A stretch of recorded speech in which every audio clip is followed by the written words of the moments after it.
لباکوور کردستان وک آک پارتی و HDP اتفاق ولات پرور و دموکرات جی نها دست به کار بانگشین هلبجارتنین سویکی آداره کرنه. اتفاق ولات پرور و دموکرات کو پیشنگی اوی پارتی آزادی کردستان پاک و پارتی سوسیالیست کردستان پسکه دکن حتی حال 4 پارێزگەهên باکوور کردستانی آمد، مردین، موش و باتمانه اوفیسین خوین هلبجارتنê vekirine û pêşwaziya mêvanan dikin. بربجێرên îtifaqê ku ew wek berbijêrên serbixwe wê tevlî hilbijartinan bibin, belavok, fleksî û pirtûkên xwên ku qewl û belênên wan tê de hene, ji nihava amade kirine û li binkeyên xwe belav kirine. Mêrdîna me wêrê birû xçêkirine xebata me dimeşew, mûşê me birû xçêkirine xebata me dimeşew û pir enterese heye, Batmanê Diyarbek jî me dest pê kiriye, di birûyê me henin yekî yenî şehîr yekî jî ew tesîsler, ew birûyek em way berwîne, em ê wan jî nav hefteyê de em ê vekin.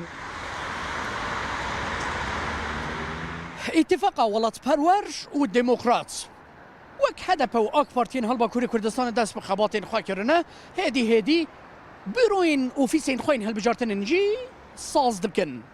Ew dibêjin heta niha ku HDP yek xetekî bû ku Kurd neçar bûn ku dengên xwe bidana. Lêbelê êdî em jî bûne xetekî alternatîv û ji vir pêda em çaverîne ku Kurd dengên me jî bihîsin.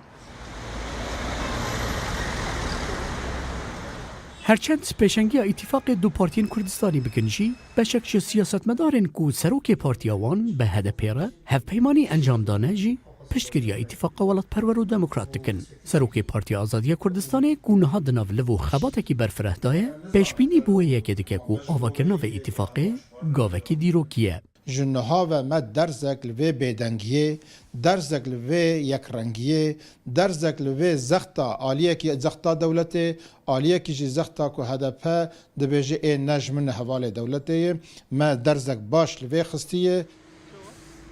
Ji bilî xebatên partiyên ku îtifaqa welatperwer û demokrat avakirine, Partiya Maf û Azadiyan Hak Parê jî biryar girtibû ku ew ê berbijêrên partiya xwe eşkere nekin û piştgiriya berbijêrên serbixwe û welatperwer bikin.